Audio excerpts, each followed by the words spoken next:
Good morning, afternoon, or evening, everyone, our virtual community, and those tuning in from home and all around the world. And welcome to Girls in Books' first official author chat. Within our author chat series is an opportunity for us to ask our respective authors are burning questions about the books we've read, about the insights we have, and now this is a backdoor opportunity to really find out why did you write this and why exactly did you say this. So if we're all excited, let's get some confetti for a fun, insightful session. All right, so it seems that we're all excited and ready, so we're going to kick off. Today is a very special and important day. Today is the International Day of the Girl Child, and each and every one of us here either are girls or have been girls, but we welcome you all as we're all in community. We believe that it's important that we honor the girl child today, and that is exactly what this session will be doing. And before we get right into that, I will go ahead and introduce myself. Our introductions today are going to be special, and I hope that you all see the essence of us starting with such a powerful introduction on such a momentous day. So I'll go ahead. My name is Faridah of House Alfa, first of her name, conjurer of creativity, sorceress of simple sentence and style, expert of expression, skilled expert of sublime rhetoric, impact extraordinaire, bookish conversationist, a human equivalent to the solar sun, inducer of idea, and the future shaper of worlds, and the number one of all mankind. You may be wondering, what exactly was this? This is an oriki. Miss Luvvie introduced us to the concepts of oriki through her novel Professional Troublemaker, The Fear-Fighting Manual. And I would now like to pass the mic on to my co-host here, Simisola Gbadamosi, to give her oriki. Hi everyone. So my presentation isn't as long, but my oriki is Anike. Anike means one who you have or possess and cherish. Um, yeah, okay. That's all I have to say. Thank you so much, Simisola, for sharing your oriki. Simisola will be my co-host today. As you can see, Simisola is just one of us girls, so it's nice to see the parallels here as well. So before we get into introducing our magnificent speaker, does anyone in the audience have an oriki themselves that they'd like to share? To introduce yourself?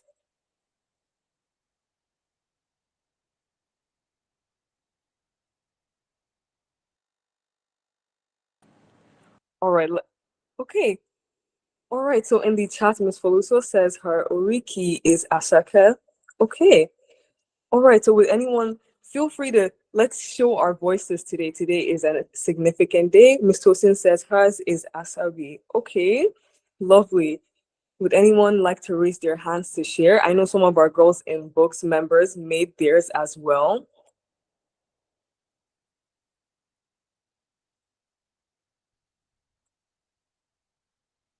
All right, so we have a hand. Keisha, please share your oriki. Hi everyone. My name is Keisha Samara. And hold on, let me just pull it up because I saved it in my notes. So this is my Oriki. Keisha Samara, House of Karimba, first of her name, teller of truths, keeper of secrets, soul sister, plantain warrior, the Don Dada of Dior, Mariah Carey's mentee, African beauty. Period, Keisha. Thank you so much for sharing, Keisha. That was phenomenal. Please let us know where you're from and what cohort group you're in here at Girls in Books. I'm from Zimbabwe, currently based in New York, and I am in cohort 4. All right, thank you so much for sharing, Keisha. Can we have some more orikis? Let's empower ourselves. Let's start the International Day of the Girl Child strong. All right, so we have a hand from Eliza. Please share. Okay, hi everyone. My name is Elizabeth Chiboy, and I'm from Kenya, currently in Ghana. And my Oriki, Eliza Chow, House of Chiboy, first of her name, daughter of the Most High, Kenyan noble, grabber of all opportunities and attention, strong woman in STEM, trendsetter, most beautiful, most eloquent. She's an eater of cheese, queen of reality shows, always ready to learn something new. Thank you. Thank you so much, Elizabeth, for sharing your Oriki. That was lovely. All right, so let's get one more. If there's anyone in the audience that would like to turn on their mics and share, we would love to hear one more Oriki. Go Eliza. That was nice.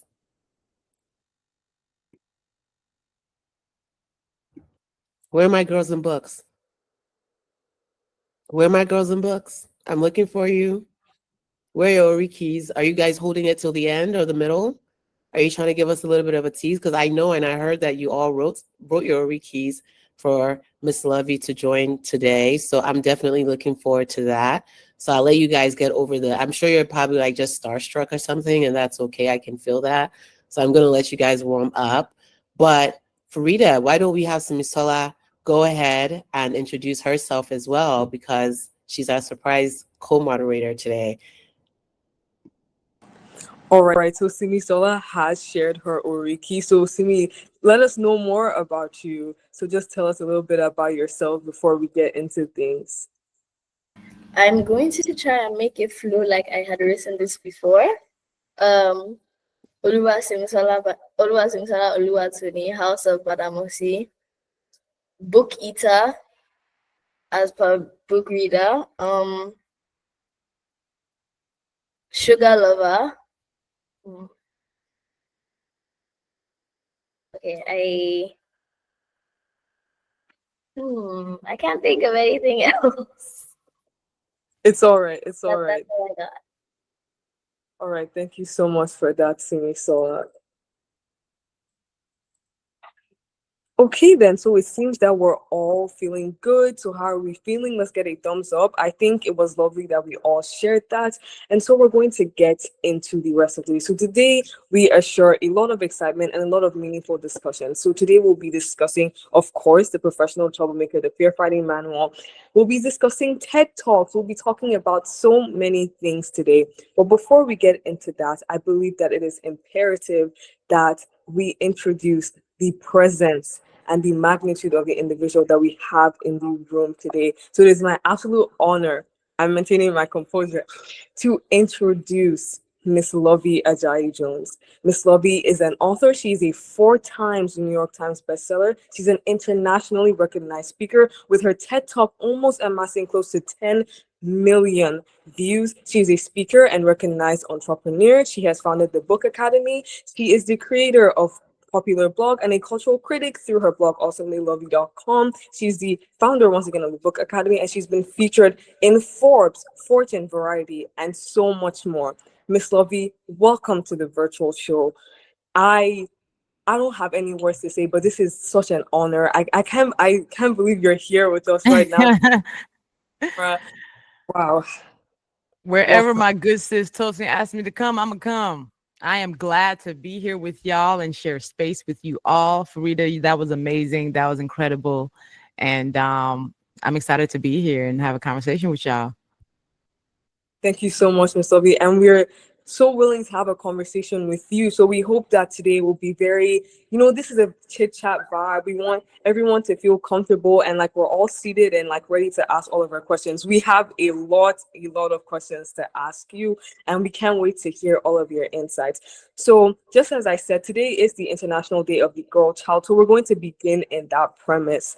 So now I would like to pass the mic on to my co-moderator Simisola to ask you a question surrounding that.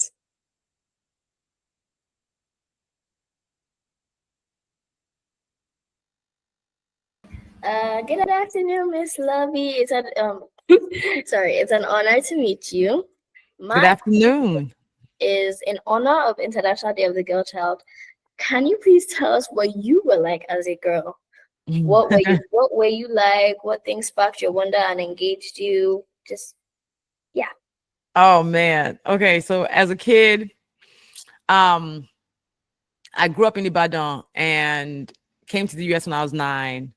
I've always been the kid who got in trouble for her mouth. I was like I was super, man, what would I be doing?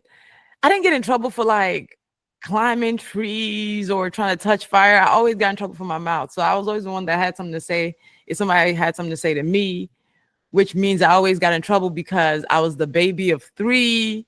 I'm supposed to like respect my elders, but yeah, if y'all had something crazy to say to me, I was gonna say it back.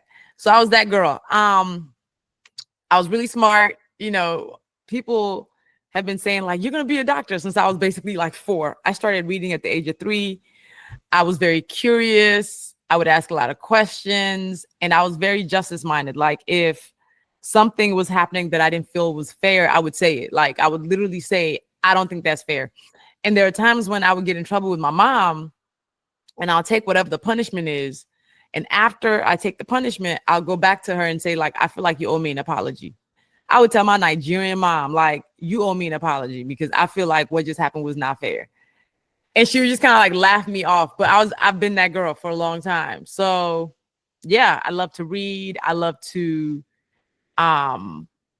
be in stories. I love to, what else did I do? I read a lot. I just remember reading a lot.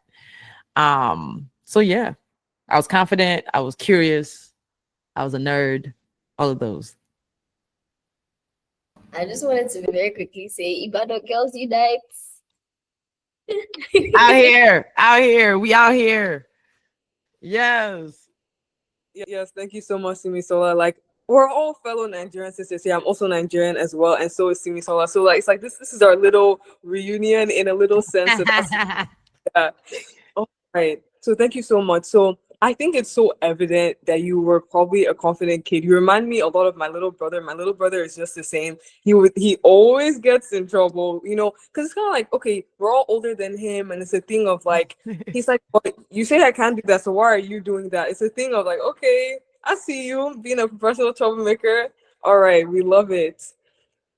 All right, thank you so much, Miss Luvvie, for giving us that lovely, you know, introduction to yourself as well as your childhood. So first things first, we would like to start huge. Your TED Talk. Miss Luvvie, your TED Talk right now has 9.8 million views. You're hitting 10 million. So I know how, I just want to gauge, how are you feeling till this day that you did that and that talk is still being perceived and still being engaged with till this day? It's wild. I would have never thought anything I would have done would be seen by 10 million people. That's crazy. That's wild. And TED features it every couple of months. And I'm always like, that's wild. This talk, it's been 7 years. It'll be 7 years in 3 weeks since I did it. I did it November 3rd, 2017, and it went live December 1st, 2017.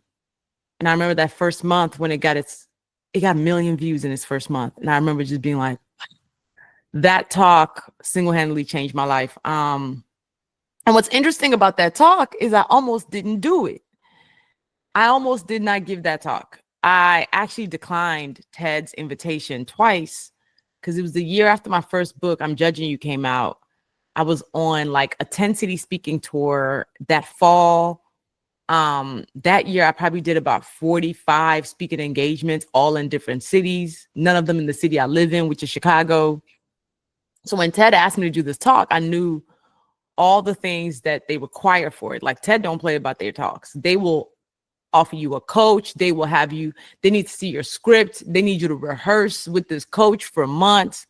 And I was like, I don't have time for this at all. I was like, ain't y'all not paying me for this? I really don't got time. I got to do the other things that's actually paying me. So I literally declined it. And that was back in like May of that year. I declined the invitation. I was like, nah, I'm straight. The other things that actually will pay me are already taking my attention and I'm super swamped already. So I was like, I don't have the energy that it would require. So then September of that year, they came back and was like, hey, we want you to come speak. And I was like, I especially can't even make it to TED. I was like, I can't even come no more because I had another speaking engagement the day after TED. Like I had speaking engagements kind of like sandwiched between TED. And I was like, I can't even come. So no, I declined again. And then when was it? October, like a month later, I realized that the speaking engagement that I had, I was like, oh, you know what? A bunch of my friends are actually speaking. I can come for one day, the first day only, to just support my friends. I'm gonna come cheer them on. Can y'all just give me a pass? And they literally were like, if you're gonna come, we want you to speak. And I was like, first of all, that's crazy and impossible. We're a month out. That's insane. Actually, at that point, I think we were like 3 weeks out. And I was about to decline it because I was like, first of all, everybody else has already rehearsed their talk for the last 4 or 5 months. I would basically have to write a brand new talk. I would have to memorize it. Mind you, there's no teleprompter for you. So I was like, oh, that's wild. And I was about to decline it for the 3rd time. And I called one of my friends and I was like, check this out. TED is being wild. They just asked me, since I said I could come for one day, they just asked me to speak.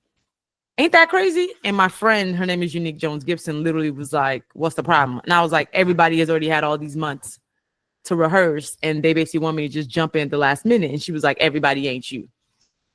And she, That's fair. Yeah. okay. She literally hung up on me and was like, go write your talk, and hung up on me before I could even say anything back to her.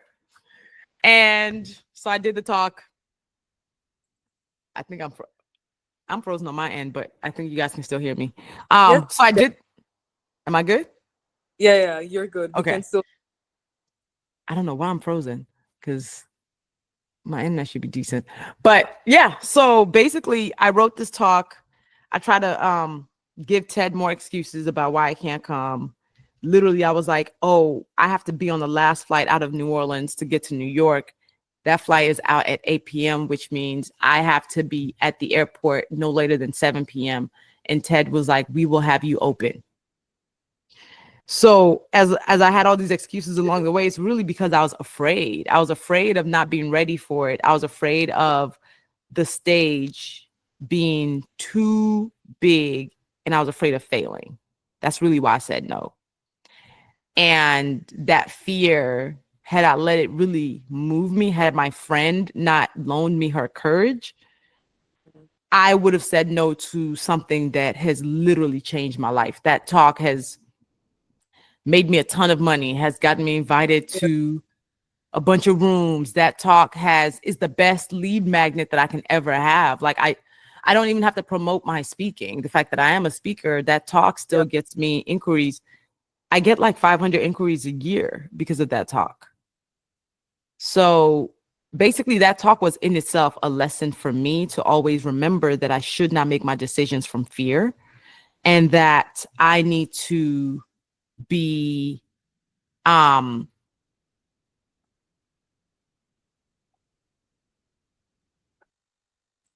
no, Miss Luvvie, we can't hear you anymore. oh, there we go. Here we go. Yes. Yeah. That should be better. So basically that talk really, it was a big lesson for me. Like, it was really affirming because it taught me many things. What I was saying in the talk was actually speaking to me, right? The idea of getting comfortable with being uncomfortable, the idea that we shouldn't let our fear make us make our decisions. It was really me talking to me, and it resonated with so many people and still does. And it is definitely a blessing. And I'm so glad that I did it and said yes. Yes, thank you so much, Miss Luvvie. I find it so funny how everyone who watched that talk would never know the behind the scenes. And, this is such a moment because, we've read the book and I'm like, yes, I know you did that. And I know you did that. And I also know that you did that. So it's so crazy hearing it directly from the source in a sense. So I'm glad that you did this because we wouldn't be having this session today without that. So thank you so much for your courage and continuing to inspire us. So I have a question regarding the TED Talk. So the title of the TED Talk itself is Get Comfortable with Being Uncomfortable. So I want to ask, how exactly do you define comfortable discomfort? That's good. So that TED Talk, funny enough. So what's interesting is I did not name the TED Talk. So fun fact, I don't think I've ever said that. Ooh, So okay. So once I gave the talk, right, I jumped off the stage. I literally had my luggage waiting in the car to take me to the airport. I jumped up. My talk was at 6:15. I jumped up the stage at 6:30. I was at the airport by 7 o'clock. I basically was on to the next. I wasn't even thinking about that talk no more. I just remember I got a standing ovation and I was like on to the next. I had a speaking engagement the next day. I was hosting a conference. I was keynoting that same conference, and I still had 4 other speaking engagements that year. So I was like, okay, done, dusted, I'm out. Couple of weeks later, Ted hits me up and says, hey, from that event, from TED Women, your talk is going to be the first one that we feature. And we want to call it Get Comfortable with Being Uncomfortable, because you said that in the talk. And I was like, all right. Like, that was their choice to call it that. So I wasn't even the one who named the TED Talk Get Comfortable with Being Uncomfortable. But I said it in the talk because I was talking about, like, yeah, comfortable with discomfort. It looks like being okay with knowing that things are going to feel scary and things are going to not feel like you know what you're doing. That's okay. You have to be okay with when that feeling happens. That's really what it means when I say get comfortable with being uncomfortable.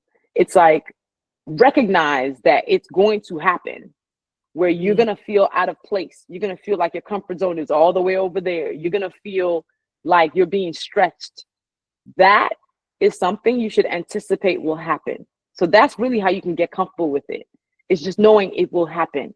And then when it happens, when you're feeling the discomfort, you recognize it and you go, oh yeah, I'm definitely out of my comfort zone. This definitely scares me. This definitely brings up my anxieties or triggers me. But I knew a moment like this would come. I'm not supposed to run away from it. I'm supposed to lean into it and figure out what I'm supposed to learn and go forth with courage. So like ever since that TED Talk and seeing how much that TED Talk has changed my life, I'm very good at recognizing moments when I am out of my comfort zone, but I make myself stay in wherever that thing is that's uncomfortable. I'm like, okay, if I'm out of my comfort zone, I'm either being asked to stretch or change something. So instead of going right back into my comfort zone, going where it's comfortable or saying no to the opportunity or being afraid, I just need to move forward anyway. And when I do that, I'm usually rewarded. Mm. All right. Thank you so much, Miss Luvvie, for sharing that. It's so crazy to know that you actually didn't name the TED Talk. So before I hand the mic over to my co-moderator to ask a question, what would you have named the TED Talk? Ooh, that's so good. Okay, so fun fact. Okay. I always feel like past me makes decisions for future me, where like I'll look back at something and I'll go, oh snap, that was a butterfly moment. Like, you know, you've heard about the butterfly effect, about how the decisions we make have all these different effects in our lives. So, fun fact, one of the first things that I said in the TED Talk was, my name is Luvvie Ajayi, and I'm a professional troublemaker. Yeah. When I wanted to write my book, Professional Troublemaker, that was 2019. I got the idea to write the book in 2018, which is a year after the TED Talk. I was going on a plane and I remember getting like this line just hit me, and it was like, I come from a long line of professional troublemakers, my mom being my grandmother being one of them. I was on the way to Paris for this flight. Typically I'm asleep on flights.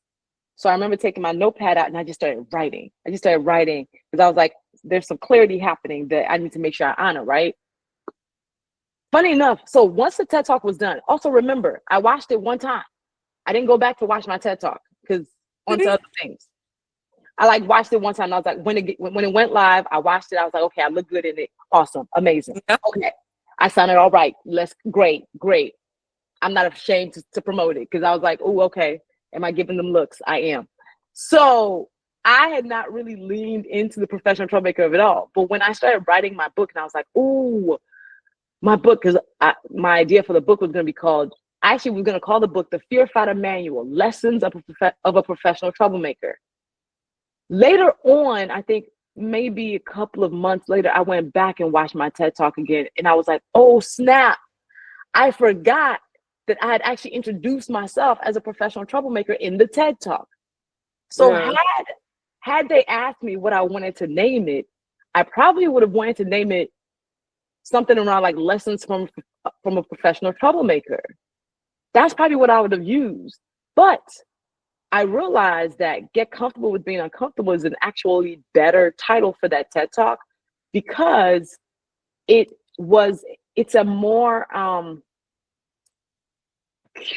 even though professional troublemaker does engage curiosity, I think it was right for that talk to be called Get Comfortable with Being Uncomfortable. I think it was the right decision, but it's so interesting. It kind of, I definitely would have probably called it something around professional troublemaker or something around, leaning into our fear, but I like Get Comfortable with Being Uncomfortable. It worked. Yeah, it really did work. And I think we can all agree. Can we get some hearts? I think it really did work. All right, Stella, over to you. Okay, first of all, well, good job, Ted. That's a very good name.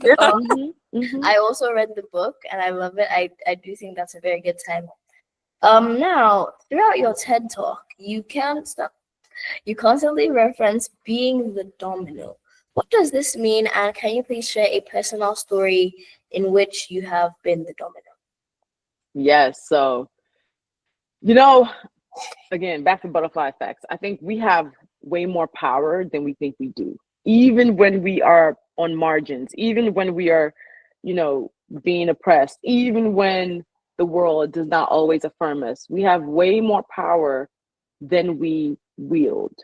And I think when we recognize how much power we wield, how much we can move a room with our presence, we should use it. One of those ways is by being the domino. So think about when dominoes are propped up and you hit one and then all of them start falling. It took that one first domino though to go down and then all of them started falling with it. When you are in a room, being the domino might look like being the person who actually speaks up about the idea that's not that great. And then when you speak up, then you have somebody else go, oh yeah, I agree with them.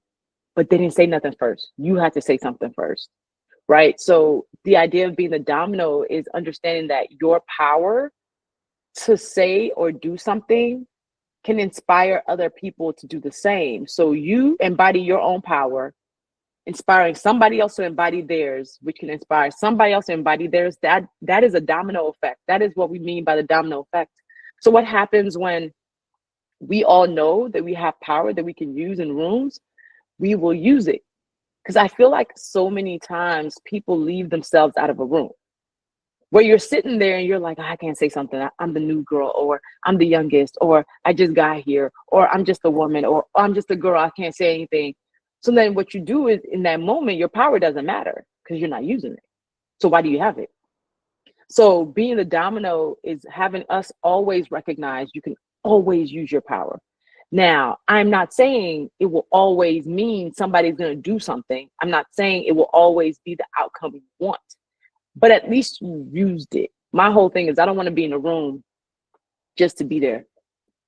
I want it to matter. I want my presence to matter. It doesn't mean I have to speak up in every room, but it means if I feel compelled to use my power, my voice, my presence, I should use it because somebody else might need it and it might actually lead to a major effect. It might have a domino effect on the room, on the world, on the person, whatever that is. Thank you so much, Miss Luvvie. I think it's very important how you said if you have a voice and you don't use it. Like, I feel like a lot of us girls in the room can relate. I feel like it can go as simple as being in the classroom. You're in class, your teacher asks a question, you know the answer, but you don't say the answer, and then someone else says the answer. So it's like that crossover. It's like everyone has this power that you say. So in the moment when you can use it in a sense. So before someone else can, because you never know if yours was the right answer. And let's say the person gets it wrong, right? And then your answer was right. You're like, I literally have the right answer. And so I think that's such a good attitude, right? That's one for the books. I find that within the novel you shared that you immigrated to America with your mother at a really young age. So I feel like with this conversation of comfortable discomfort, is important to know, like, how did your experience as a Nigerian American woman shape your perspective on comfort and discomfort? Oh, girl. Yeah. So I've had to exist in uncomfortable spaces for a while, and being a 9-year-old who gets pushed into this classroom with all these faces and whose name was all of a sudden strange, ultimate discomfort. Man, moving to the United States and having spent my formative years here, like I've spent more years, 75% of my life has been in the United States because I'm about to turn 40, which is wild. But Yeah. I'm like, I know I might look kind of young sometimes, but I'm about to turn 40. That's crazy. I've been in uncomfortable spaces all my life. I think I went to a predominantly white college. I'm often in spaces where I am the only. And I think instead of making those spaces uncomfortable for me, I wield them to my benefit. So if I am the only, if I am strange in the room, if I stand out, then I really stand out, right? I don't shy away from it. I think I use the opportunity to make sure that you don't forget I was there. So for example, so I'm considered in the thought leadership space. So thought leaders are people who basically get paid to think. So my peers are Brene Brown, Simon Sinek, Adam Grant, Esther Perel. I'm often at conferences where I am the only Black woman or one of two. I was just at a best-selling author meetup a month and a half ago where there were 40 people there and there were only two of us who were Black, and the other person who was a Black woman was my friend who I brought in the room. So two things that I do. If a room makes me uncomfortable, a space makes me uncomfortable, I figure out how can I make sure I'm not the only next time? How can I make sure that the fact that I'm there means I'm opening the door for somebody else? That's important.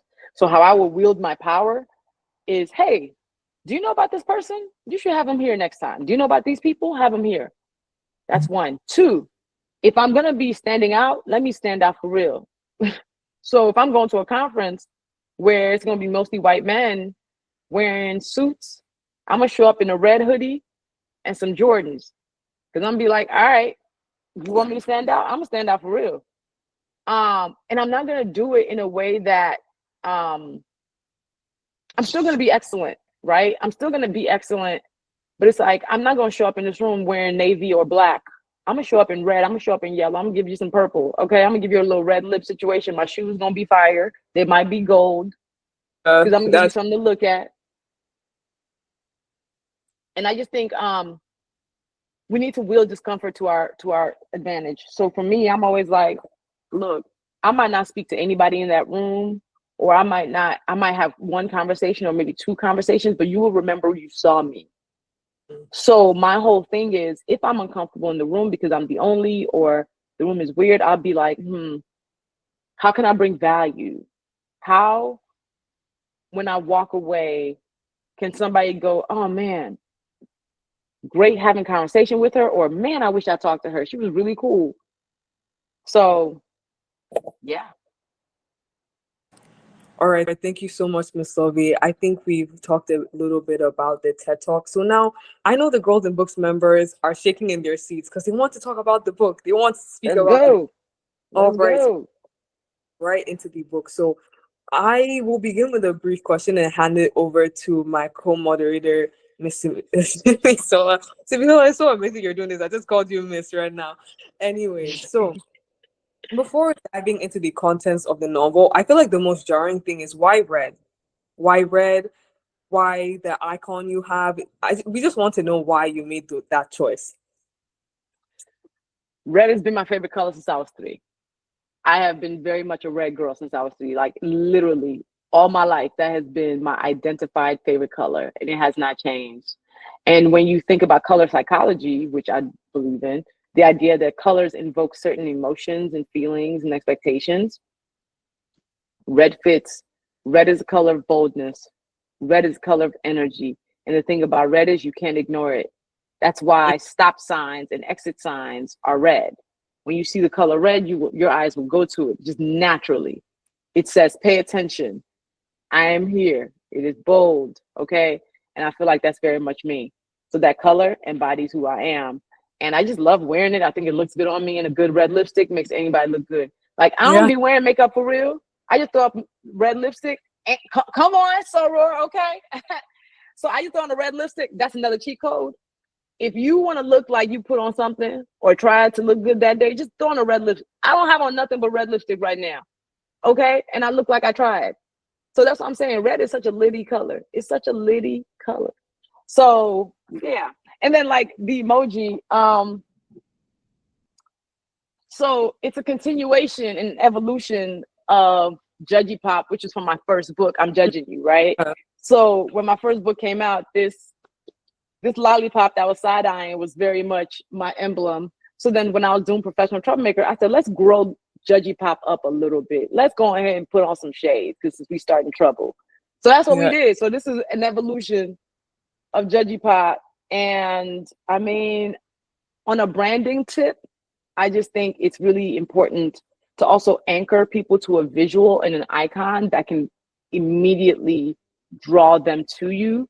The other thing is, as I've been a speaker, all of that stuff, my professional background is in marketing, communications, and branding. So I am my own case study in what it looks like to do a 360-degree branding strategy for yourself. So the way I wield color across my platforms, with my books, with my podcast, it's very intentional. So yeah. I like that. That really resonated. You red people. There's something about you red people. I know another red person. So, so in the novel, you make use of humor a lot. And what was the role of the humor in the novel? Did you intend to make it more engaging or to make the lessons more digestible? Why the humor? Why the humor? Because that's my voice. I wrote that book fully in my voice.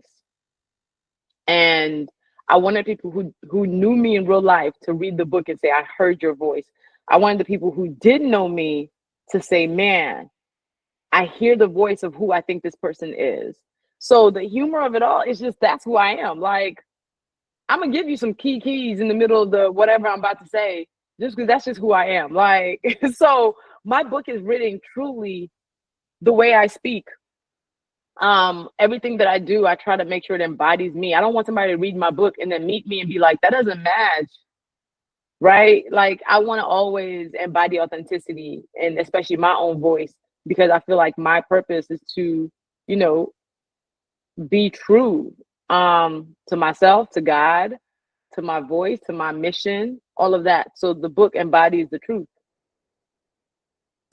Thank you so much, Miss Luvvie. I think the same can be said about your LinkedIn. You recently made a post about people using this professional tone. I feel like it takes, I really want to get to a stage where I can be speaking, writing, or posting something and it sounds like it's actually me. So I just love how to most, it's so unconventional. Like, you recently concluded the manuscript for your next book and you posted that accomplishment. Congratulations. Confetti.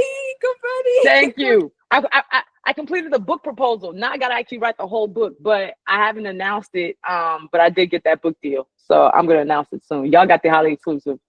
Y'all the first ones I'm telling. We're so excited. So, oh my gosh, did y'all hear that? You are the first to hear it. I told you, don't question the rooms you're supposed to come into. You never know. You never know. You heard it here first because you're here. That's right. Thank you, Luvvie. Yes, so much, Miss Luvvie. So I'm seeing all the excitement. The chat is buzzing. You know what? I'm going to stop talking for a moment. So I'm going to hand the mic to our audience, our Girls in Books members. Throughout the month, we've been having like meetups and talking about the books. They've been so inspirational, so vulnerable, you know, talking about not shrinking, peer pressure, and just like realizing that there's so many, what's it called, conditioned like shackles that we have, like, oh, not feeling comfortable to eat in public because people are watching you. So those little habits that we have that are conditioned from our society. So girls, I know you guys are in the chat, so I'm going to pass the mic to you. This is exclusive for you guys, exclusive. So I'm going to pass the mic to you guys to ask your All What right, y'all so got for me? who would like to go first? Just make sure to raise your hand. All right, so we have Keisha.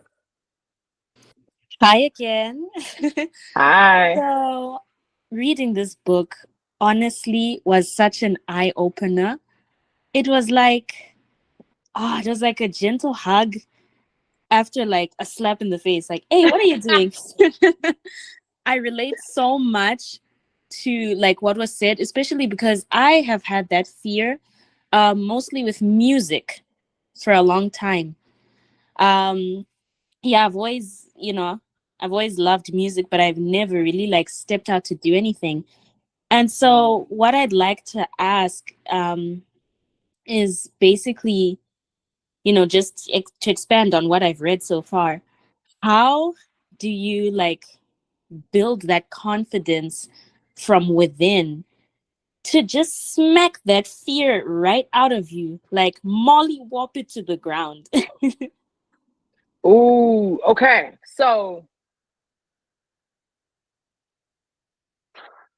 I think I'm anchored to purpose. And what I mean by that is I am anchored to a knowing that I am living in my purpose work, which means I am doing the thing that God created me to do. Um, and it might feel kind of abstract. What I mean by that even further is because we talk about purpose a lot, and people are like, how can I figure out what my purpose is? How can I know what it is? One, you're not going to know it off jump all the time, and that's okay. Sometimes it takes exploring. But two, I think the exploration is actually part of the journey.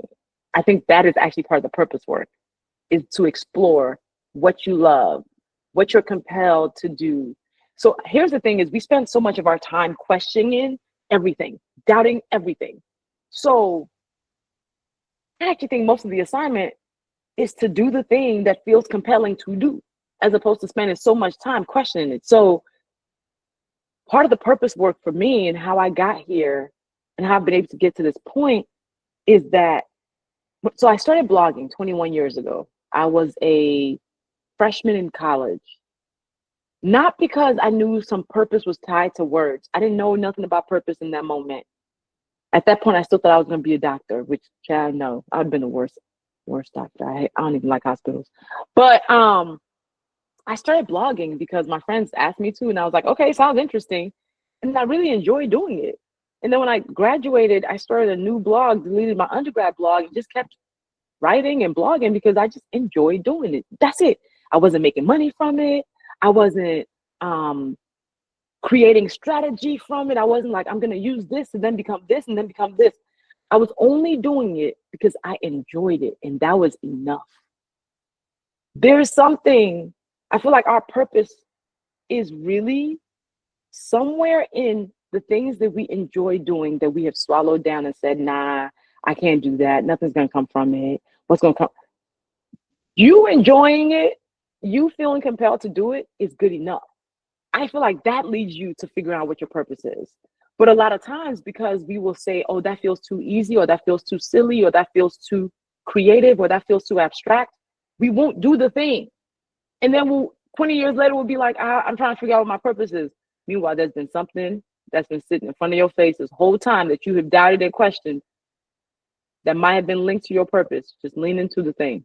Just do the thing. So my confidence, a lot of my confidence is now at the age of 39 and 3/4, recognizing that in me just simply doing the thing that I enjoyed 20 years ago, it led me to me recognizing that one of my purposes is to use my words to give people courage and tools to take bold action in their lives. And that bold action can change their lives. It can change the world. It can make the room better. That is simply my purpose, is to use my words to give people courage and tools and give them the words to use bold action. So my confidence is in that. My confidence is in knowing that I am held and loved by God. And that in me embodying my purpose, I am making God proud. So that gives me a lot of confidence. Other things that give me confidence, the people I'm surrounded with, my friends, my village, my family. If I ever feel afraid, if I ever feel directionless, I can call somebody and get some great words from them. So I can borrow courage from them too. All of those things give me confidence, all of those things. So I am very much somebody who is community made. So I always say that my journey is, yes, my hard work is important, but also God's grace, but also the people who speak my name up in the rooms that I'm not in. Yeah, I have no other choice but to be confident. Why shouldn't we be confident, y'all? Like, listen, why should we not be confident? I feel like we've been told too much to be humble. We've been told too much to like not talk about how dope we are. People want to make sure we're not arrogant. If the worst thing you can say about me is that I'm arrogant, I'm doing fantastic. So here's the thing I'm saying. You don't owe nobody humility. So yes, I am very confident, and I hope everybody becomes confident, especially Black girls. I want to see more Black girls being unashamed about confidence. Like, I need us to show up with full chest, okay? Full chest confidence, where people are like, dang, I don't like her. Why? I just don't know why I don't like her. You don't like me because I'm fully confident. It makes you feel some type of way, and that is not my business. So, yeah. Thank you so much, Miss Luvvie. I think that's awesome encouragement. I feel like as we're all growing up, there's, you always see all the self-help, like, oh, you need to be confident. And I feel like we're slowly getting there. I feel like it's in stages. So now I'm at the stage where I'm eating in public and I can't hear that inner voice of like, don't use the fork like that. I'm smooth in that regard. But it's still there a little bit, but we're getting there. So we're all a work You're in getting progress. there. Yeah. But also, here's the thing for y'all to keep in mind. I'm saying this to you at 40, okay? When I was in my 20s, when I was in my teens, I was still trying to figure out a whole lot of other things too. So recognize that your journey, by the time y'all are 40, y'all gonna be better than me. And I love that for you. Like, y'all are gonna be so much better than any of us. Like, y'all are gonna basically be wealthier, healthier. Y'all gonna be like more confident than me and Toasting are right now, because y'all getting started early. We ain't have this when we were young, okay? So like, what was I doing? What was I doing? What Girl, we what doing? were we doing? What we doing? Maybe we were just on high five. I don't know. We're just hanging We were out. on high five. We were on high five. I remember high five, Lord. I'm telling you, y'all are gonna be so much better than we Serious are. setting. We didn't go to any talks. We did what talks? When we No, attend. what talks? Nobody Like, was telling us to be confident. Nobody. no. No. So that's why I was like, I'm excited for y'all, because you're already getting this now. You're already who you are now. Oh, y'all gonna kill it. And our journey was hard, so yours doesn't have to be as hard. The lessons we've learned were by trial by fire, and we're giving it to y'all so you don't have to go through the fire. We went through the fire so you don't have to. So I'm expecting all of you to be, I need y'all to be running the world in 20 years, not us. Okay, y'all need to be the ones running the world, not us. So we're gonna step aside and let you have it, because you in 20 years will be better than we are today. So that means, come on. So we're counting on you to show up. All right, guys. So please look at all this encouragement. Are we going to live up to it? Because I know I am. If you are, give us a thumbs up. Come on. Yes. Thank you so much. All right, Justice Olua, you're up. Hi, hello everybody. Hello, Miss Luvvie. Hi. First of all, you have a very bright smile, and during while I was reading the book, this is my first self-help book, and I'm not going to lie. I told Miss Faridah that I struggled reading this, but you caught me when you said slap yourself, and I was like, yes, please. And in the whole book, my favorite chapter was "Be Too Much," because I've always been told that I'm being too much, and I have tried to shrink myself to conform the spaces so that I don't be too much. So I think personally, I have like 2 questions for you coming from that part, and I don't know if you'd be able to answer it for me. Can I go on? Bring him. Okay. How do I handle the pushback or criticism that can come with being outspoken or too much in like certain spaces? How do I handle that? So figure out whether the criticism is critiquing what you're saying or who you're being. That's important, right? Like sometimes people will try to act like they're critiquing what we're saying, but they're really critiquing who we're being. If the pushback that you're getting because you give something a thoughtful critique is trying to silence you, that's not useful for you. If it's them disagreeing thoughtfully with you, you can have a conversation. But if it's somebody just trying to poke holes in who you are or make you more quiet or say we don't want to hear that, slide it off.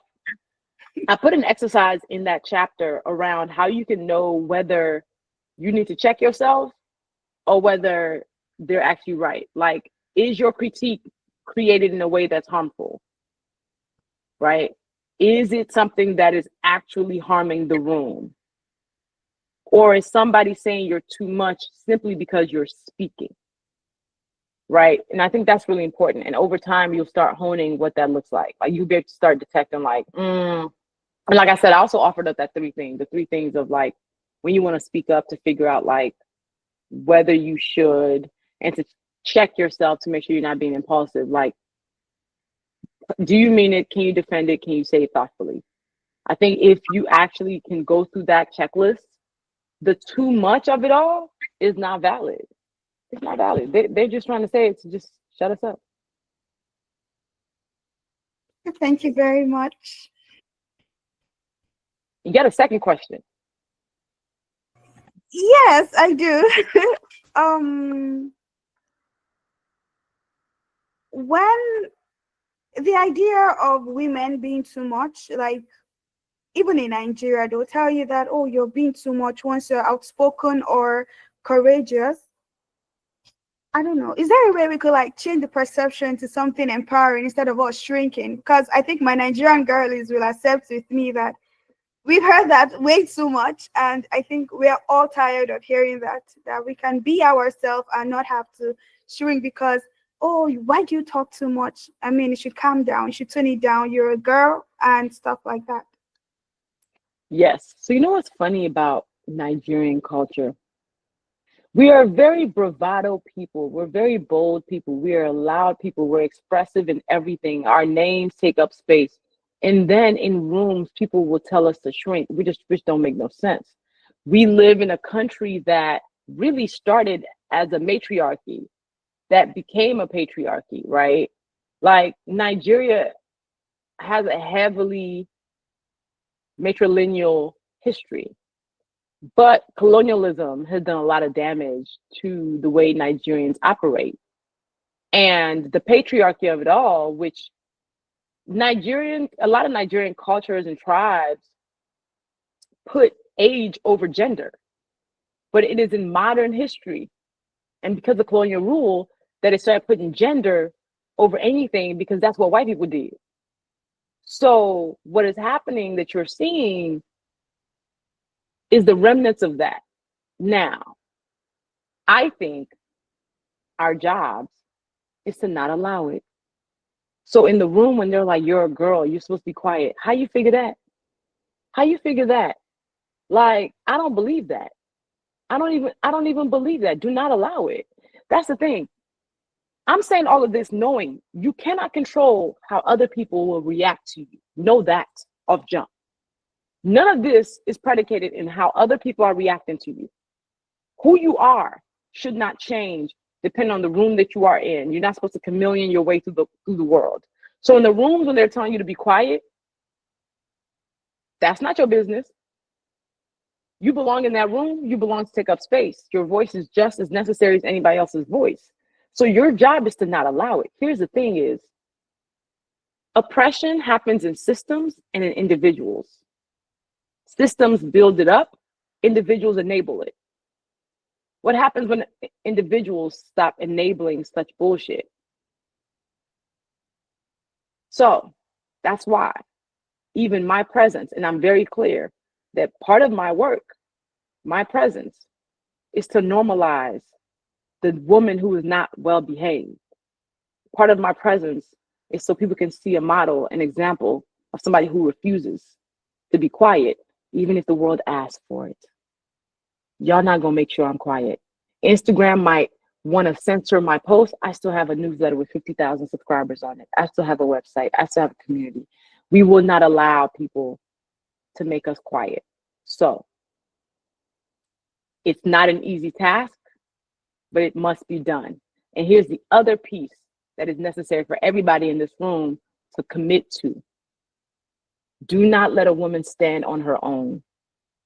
So for the person who is being bold and being the domino in the room, be her backup, because that is how systems and people enable our silence, is when they know, oh, yeah, she might talk. So one person, easy to ignore. Two, a little bit harder. 10 people, you cannot ignore. So that is also part of the work that needs to happen, is you need to feel safer in rooms because you know you have backup. So everybody should want to be backup, especially if you believe and agree with what that woman said in the room. Your silence is not helpful. What we need you to do is +1 what she just said. Use your voice to back her up. And then when you are looking for a voice to back you up, she can be that for you too. So that is part of what we all need to do, as we're all supposed to be moving through the world bolder. When you know that another woman exists in that room who will back you up, who will also be bold with you, it gives you a little bit more strength. So you would also talk about like where my confidence came from or comes from. I'm confident because I'm surrounded by other bold women too. Like I know my friends gonna back me up. I know they will defend me. I know they'll be like, +1, yes, we're with her. That gives me so much confidence, because when I'm afraid, I know, you know what? I'm not walking in that room by myself. Their voices will come with me, even if they're not there. If I'm on social media and somebody says something crazy to me, they're gonna back me up. So how do you make sure that you are able to be safer in the room? Make sure rooms are safer for other girls and women too.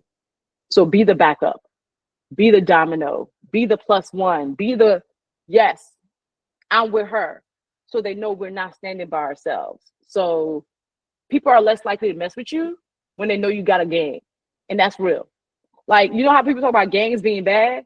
Yeah, they can be, but gangs can also be good, right? I have a gang of women who are bold, who are fiery, who are confident, who give me courage, even if I don't have any for myself in that moment. There are people who say, I got your back, and mean it. And that allows me to move through the world as a professional troublemaker with full confidence, knowing I am surrounded and held. So it is very important in this International Day of the Girl for all of us to commit to being that girl who's gonna back up another girl without competition, without envy, without jealousy, none of that. Just pure vibes, girl gang vibes. That's how we're gonna do it. That's how we're gonna rule the world. That's how we're gonna make sure these men step apart. Because here's the thing, I'm here for the matriarchy. I am here for the matriarchy, all right? Because the men have had a chance and they've ruined the world in many ways. We will fix it.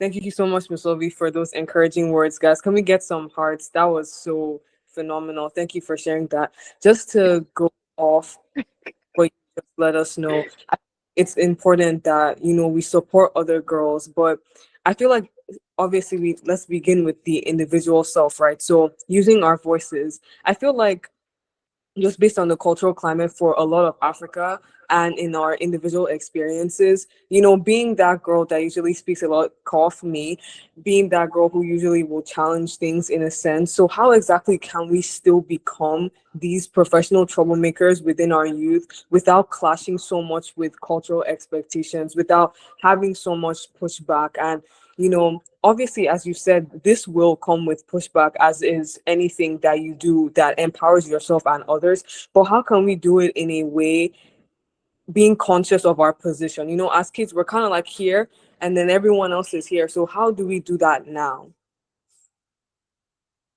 Start disappointing people.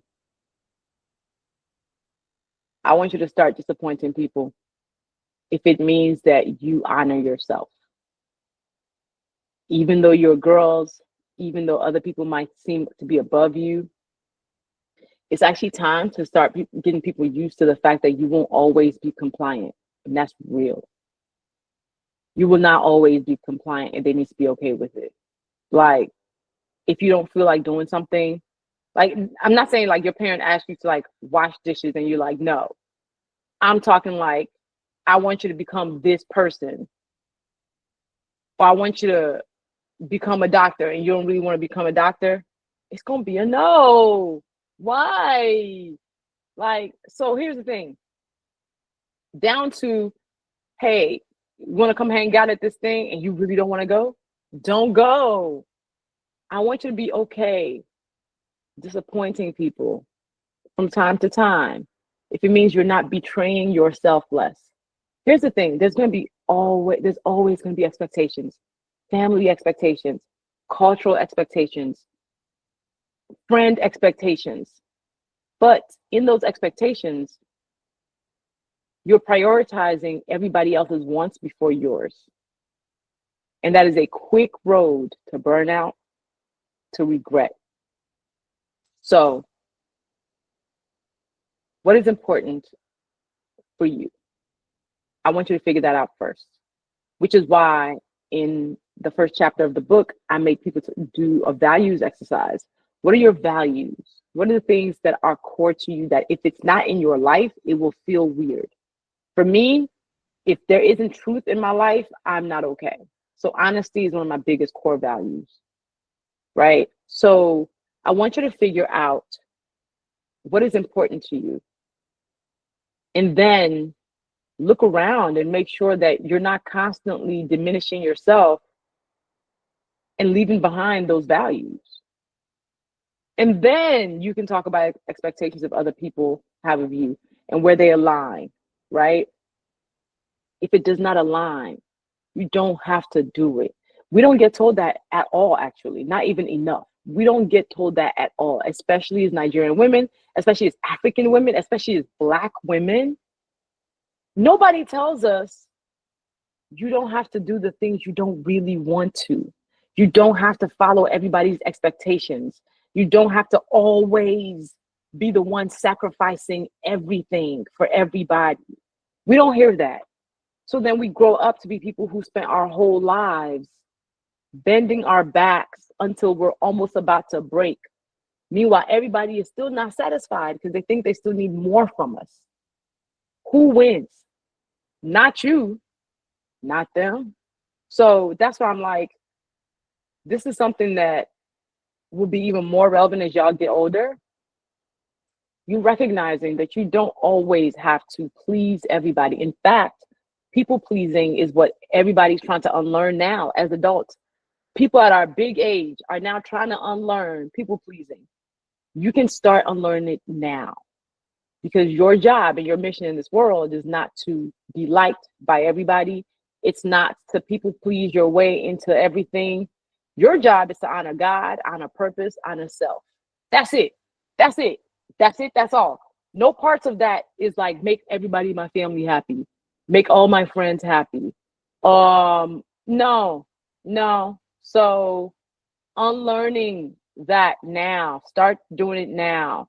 And when people get mad at you for it, because they will, the moment you actually start creating boundaries for yourself and being like, that's not serving anything for me, people are going to get upset. Just know that. You might lose friends. Just know that. That's okay. But what you gain in the process, peace. You're going to make some great friends who also understand boundaries because y'all all going to be like understood. And then you won't have to constantly be carrying the weight of other people's expectations, which is heavy. It's heavy. So, yeah, I'm like, them expectations ain't it. Right, Lamide, don't let FOMO stress you out. I be having JOMO now, joy of missing out. Let me miss out. I'm not coming. I'm not going to that. I'm not coming. I'm missing that one. I'm missing it. I'll be like, I'm not coming. I'm supposed to be at a conference right now. I literally 3 days ago, I was like, yeah, no, I'm not coming. Thank you. Yeah. All right, thank you. Another name for that is peace. Yeah. Listen, Jomo is real. Jomo is real. Let us all engage in more Jomo. Joy of missing out. I ain't got to be there. This is the year that I've actually fully embodied Jomo. Usually I average 50 flights not 50 flights, 50 trips every year. So more like 100 flights every year. This year, I have done maybe 9 trips all year, which for me is wild. And I have loved it. I've been able to set up my office. I've been sitting in my house. I have like cleaned up. It's out living my best life. Okay, living my best life, missing out on all the things. And then November's coming. I have 4 trips, but still. Yeah, we love that you're living your best life, honestly. Yeah, I think we're all getting to a stage where it's like, okay, I like that you canceled the plan, so I get to stay at home now. But also, I'm going to cancel plan. not go if I don't feel like I want to go. So just with what you referenced, I absolutely loved chapter 8, which was ask for more. And like you brought up the fact that women make up 74% of the nonprofit workforce. And just going back to like how a lot of these like characters that are conditioned into us, like being nurturers, which obviously makes sense why there's a lot of women in work. And I feel like just growing up, seeing my mom and seeing so many other women, we really are just never first. It's children, it's this thing, and then you have so much to sacrifice for other people. So I just feel like it's important that, starting young, we honestly focus on ourselves so we can continue to prioritize ourselves first when we're much older. But you speaking on that took me right back to that chapter. And I know someone had a question. So Eliza, you can go ahead and ask your question. And then we're going to take maybe one more, or depending on Miss Luvvie, but I would say one more because we had her till just a few minutes ago and she's being gracious. So thank you so much. Listen, y'all are great. Y'all are amazing. These are great questions.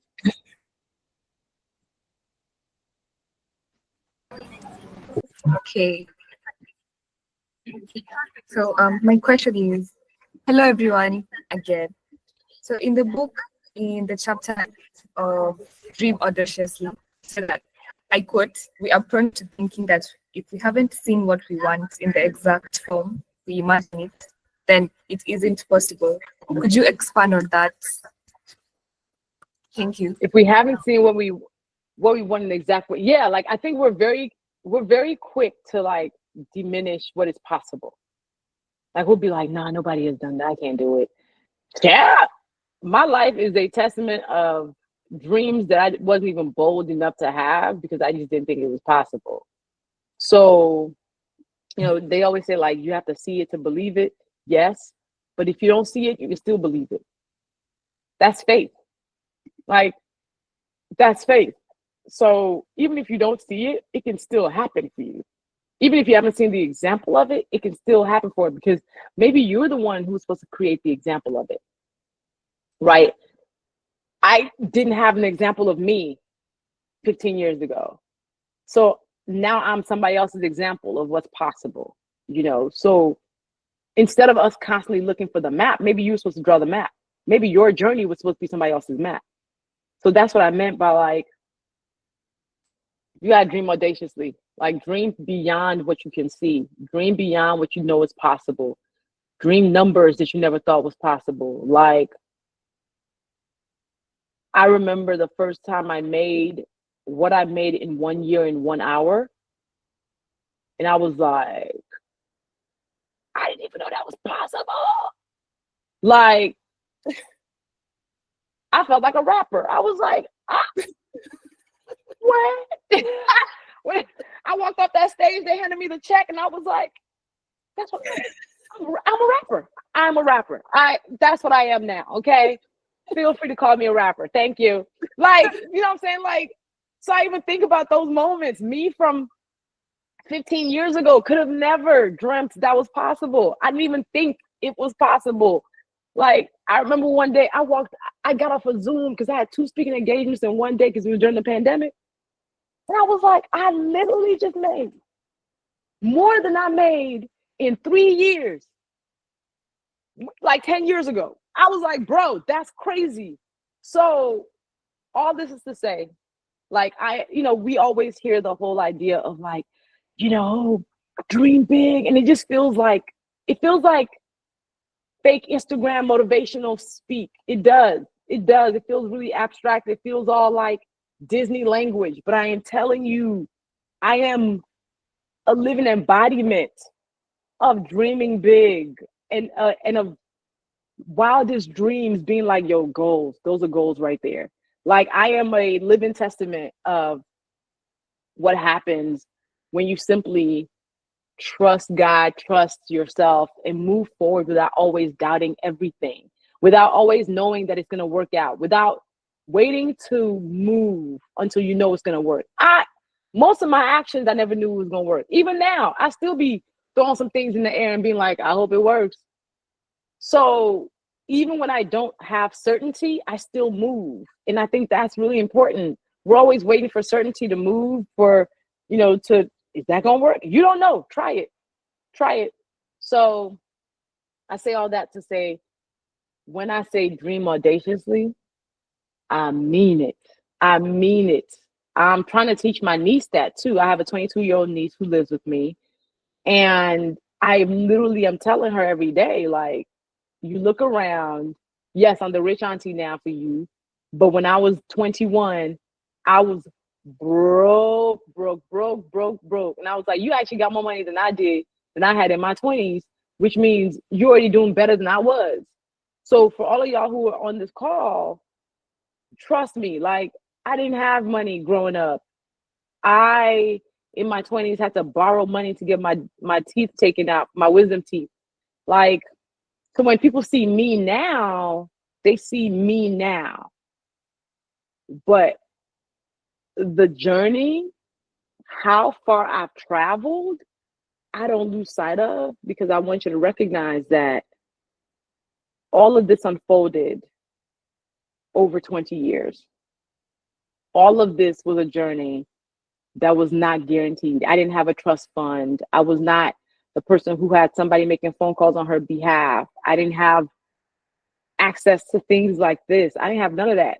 I hustled. I kept on doing the work. I kept on believing that something cool could happen for me. I was consistent. I was excellent. And then I was curious, and I would do what I would say I would do. I was reliable. And over time, all of that compounded, the domino effect of me showing up, of me doing my writing, of me trusting and just being open to what is possible, got me here. Thank you so much, Miss Luvvie, for that. It's truly inspiring. So we're going to take a question from Joanne. And then we'll wrap up with Ayo. Thank you so much, Luvvie, for the extra time. Indeed. Hello, Miss Luvvie, and hello, everyone. I don't know if you can tell by my voice just how excited I am to be here. But anyway, my question is not specific. Tell us your name and where you're from and what's special about you. Sorry, Susan. My name is Joanne. I'm from Kenya. I'm 15 years old. I think the most special thing about me this year is that I was a girl of Faridah. So I keep telling everyone that. But anyway, my question is about Miss Luvvie's speaking. I mean, she's such an amazing speaker. So you talked about how to, like, the importance of writing in your voice and how all your work is done in your voice. And I think that's a really big component of why people really enjoy your work. And then I wanted to ask, so how do you write in your voice? Because, like, I've been trying to do that, but it always sounds like, I always have to go back to the thesaurus so that I can impress my English teacher. But I want it to be like me, and I want my work to be enjoyable. And then also, how do you create work that has like a life of its own and kind of like extends beyond you? Because I think in 2022 I got the book I'm Judging You. Oh my goodness, I love that book. And I reread it 2 times. It was so enjoyable. And immediately after that, I went to watch your TED Talk, and that was like 6 years later. And so my question is just like, how do you write in your voice and how do you create work that has like a force of its own? Yeah, thank you. I love those questions. So, how I write in my voice, honestly, I just write it. So the other thing, I even give you a really practical example. So there are times when I want to write something, but if I'm feeling frazzled, I'll record a voice note of whatever the thing is that I want to write. I will transcribe it and then just edit the transcript. Even that is writing in my voice. But if it's pen to paper or typing, I just simply write in the way I'm thinking about it. I will write it in the way I'm thinking about it. And then I will go back and edit just to make sure it's cohesive. But my writing, why it rises above the noise and hits people, is because it sounds like you're having a conversation with me. Like it sounds like I'm on this call with you when you're reading my book. That's because I'm literally writing like I'm speaking. The other thing for you to do that will make you a much better writer in general, and this is a tip for everybody, read what you wrote out loud. You will now hear where it doesn't sound like you. For every book that I've written, anytime I'm recording the audiobook, I'm always like, I forgot. Why did I write that sentence? I wouldn't even say that in real life. I should have read that out loud. Reading your work out loud will make you a much better writer because you will hear yourself and go, that don't sound like me. You will hear yourself. And here's the thing, do not write with the idea of impressing anybody. That ain't really my goal. Did I say what I wanted to say in a way that is most clear and potent? It's not about impressing nobody. Am I clear? That's really my number one thing. Am I clear? If I'm not the person who's reading it, would this be interesting? That's a secondary concern. But my first concern is, am I saying what I'm trying to say in the clearest way possible? And then I can make it more clever if I want to. And there are times when I will go back and punch. That's called punching it up, where you go back with the intention of either making it funnier or making it more pithy, sharper, right? So you write for clarity, then you can punch it up. Punching it up should not be the first thing you're doing. You should be writing for clarity. So that has allowed me to, that's how I write my books. That's how I write my posts on social media. Faridah, you were talking about LinkedIn earlier. That's how I write my LinkedIn posts. I'm literally like, I need this to sound like me. And that honestly has made me stand out in a sea of brilliant writers. It's just that voice, that specific perspective is so important. As a writer, don't try to write like nobody else because everybody's writing about the same thing. The difference is the perspective and the tone and the voice. So you got to embody a voice that is real to you, not copy somebody else's. So yeah, write what you got to say, read it out loud, and yeah, it's going to come out better.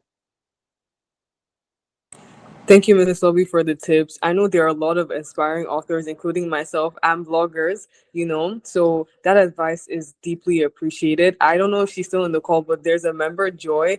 When she was saying her Oriki previously with us, she was like, I'm going to be a New York Times bestselling author. I was like, you claimed that, you better, Come on. Joy, I hope you heard that. That's for you. All right, so we'll have our last question from Ayo. Ayo also works with us here at the Bloom Africa and Girl in Bloom. Thank you. Thank you so much for your time, Miss Luvvie. My name is Ayoluni Yojeni, and I am from Nigeria. So I discovered you through your TED Talk some years ago, I think about 4 years ago. And it was just like a paradigm shift for me. And such a great honor to be able to ask you this question in person. So my question is, in your journey generally so far, how have you been able to reconcile different parts of yourself? Like you are author, you're an activist, and so much more.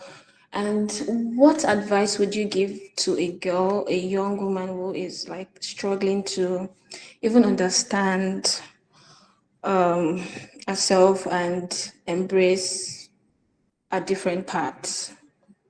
Yeah, that's my question. Thank you so much. You're welcome. We all contain multitudes. None of us are just one thing. Daughter, sister, cousin, niece, friend, author, speaker, book coach. There's a million titles that we can attach to us. All of them are valid. They will evolve over time. There are titles that I used in the past that I don't use now.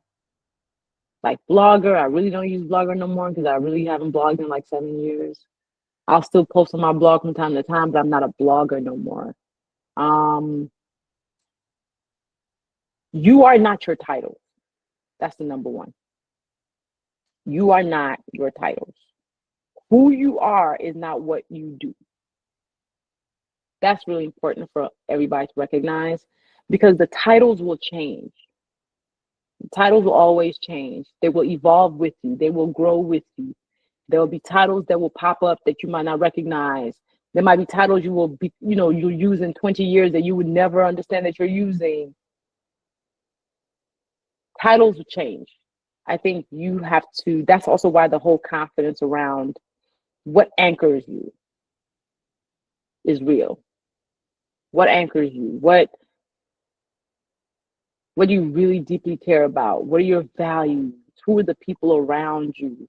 Who you're around is not who you are, but they are a significant part of your life, right? So y'all are young. Who you are is just growing. Like your brain doesn't even stop developing until you're 25. So know that there's a lot of growth that's happening for you between now and then, which means you're going to adjust. Give yourself space to grow and evolve. That's the number one tip that I actually would say. Give yourself space to grow and evolve. Who you're around today is not going to be who you're going to be around in 5 years, 6 years, 7 years. What you care about today, probably not going to be what you care about in 7 years. That's okay. So just be okay and anticipate the idea that you are growing. You will grow. You'll be different from who you are today. And that's okay. You're supposed to change because anything not changing or growing is dying.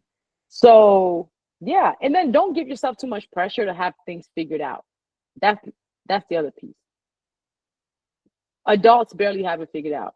Most adults actually don't have it figured out at all. I think the journey, just enjoy the journey of not knowing. Like instead of being, because sometimes you get the pressure of like, what do you want to do when you grow up? Or what's the next move? You might not know it. That's okay. That's all right. So take the pressure off and have fun with not knowing. Have fun exploring. Have fun, trying to figure out what you love. Have fun with your friends. Have fun with school. Be on your stuff. Be excellent. Be good. Be reliable. But have fun as you're doing it all. Don't take it so seriously. It's another thing nobody ever told us. We got to take everything too seriously. I'm like, they were stressing us out. They were stressing us out. Nope. So, yeah. Thank you so much, Miss Luvvie. I know Ayo took a lot out of that. So as we commence into our closing, I would like to pass the mic on to our founder, Ms. Tosin, and also my co-moderator, Simisola, to say a few words. Simisola, you can go first. Okay. First of all, thank you so much for enlightening us and letting us pick your brain. I really appreciated this. And I just wanted to say I love it when people smile. Your smile is so pretty. Thank you. What else? I do need to go back and read the book again. It's been a little while.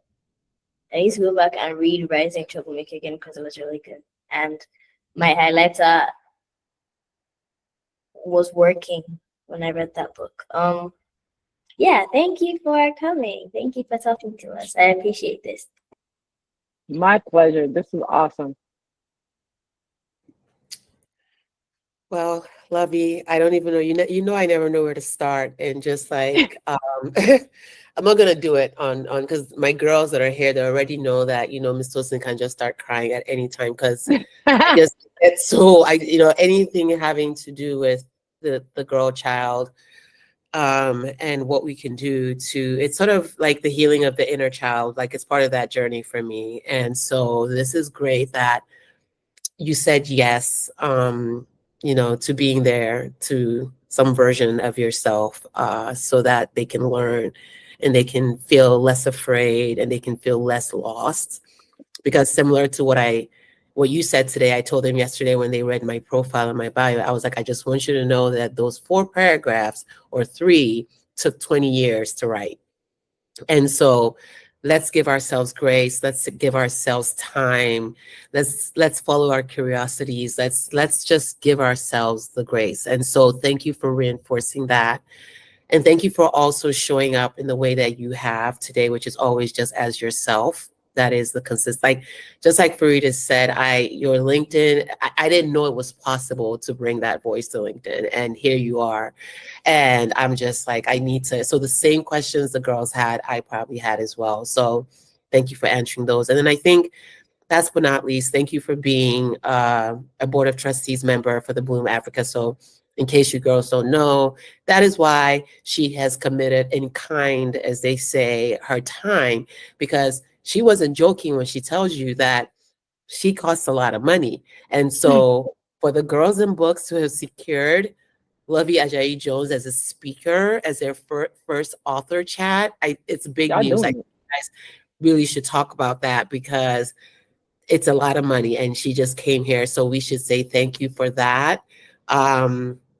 Because one thing she always teaches me is about the value of my time. And so where you see people putting their time tells you what they value. And so she clearly values you all. And yes, and thank you so much. Happy International Day of the Girl. And one day, Luvvie, we're working on, we're expanding because last year's summit, it was like our first time. This is our second time. And we very quickly realized we have outgrown. And so one day, probably by next year, we're going to be expanding. And one day, I'm putting this out there, guys. Luvvie will speak in front of the stage to all of you girls from around the world and African countries because she's literally you. She is just you as well. So follow her, sign up for her newsletters because they're always so good, and be her +1. And so when you guys are talking to your friends, and a lot of you guys that are on this call, including our global ambassadors, all of you guys, a lot of you are change makers or emerging change makers. You have the spirit of activism. I know what I'm talking about. And so you can start practicing by checking out what Luvvie believes in, what she supports. And if you agree with it, being her +1 when you talk to your friends about the topics and issues, so that we can continue to enlighten ourselves. The things that you learned in today's chat, create a post about it, tag her, tell her the things that you learned, pass it along. That's one way to give back as well, the time that she's giving you today. So thank you guys so much. Thank you, Luvvie. We love you. And does anybody, girls in books, want to close out with a Noriki? I just have a question. Yes, Simisola. Do you have any book recommendations? Oh wow, good one.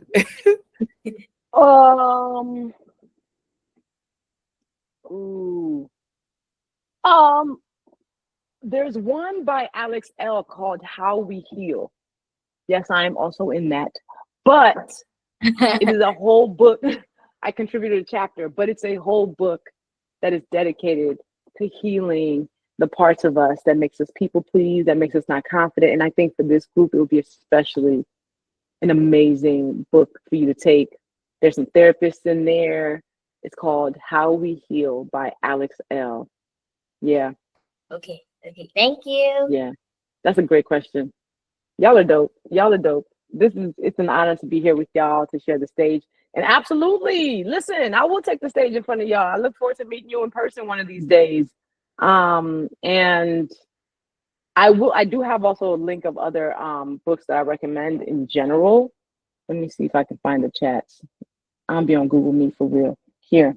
Bookshop / that has books of all genres. It's organized by category, but yes, you can see books in there that I love. Memoirs, poetry collections, all of that. But Tosin, you already know how it is. I love you.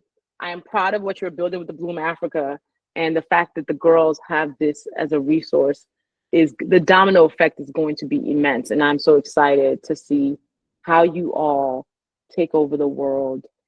But start with the room that you are in and start with yourself and know that you belong. So in the moments when you're scared, I hope you hear my voice cheering you on and telling you you got this. And yeah, I'm excited for you. Thank you, Luvvie. So take us out with your Oriki. Somebody had raised their hand and she's still, yes, Rukia, go ahead, take us out. And thank you so much. And give all the confetti, as Faridah would say, as we sign out. So thank you and happy International Day of the Girl. Thank you very much for this opportunity. Hi everyone, I'm Rukia Zuberi from Kenya. I really enjoyed the session. I loved meeting Miss Luvvie. I enjoyed everything, to be honest. This is my Oriki for Rukia Zuberi, Rukia of House Zuberi. First of her names, royal to her reading hub, first daughter to her father, genius go-getter, queen of her queendom, lover of aesthetics, practicing modest Muslima, solo soldier, fierce warrior, rock of Gibraltar, smiley smiler, and forever a sister to six. Thank you very much for this opportunity. Amazing. We love you, Luvvie. Thank you so much. Bye-bye. Bye, everyone. Bye. Bye. Thank you. Bye.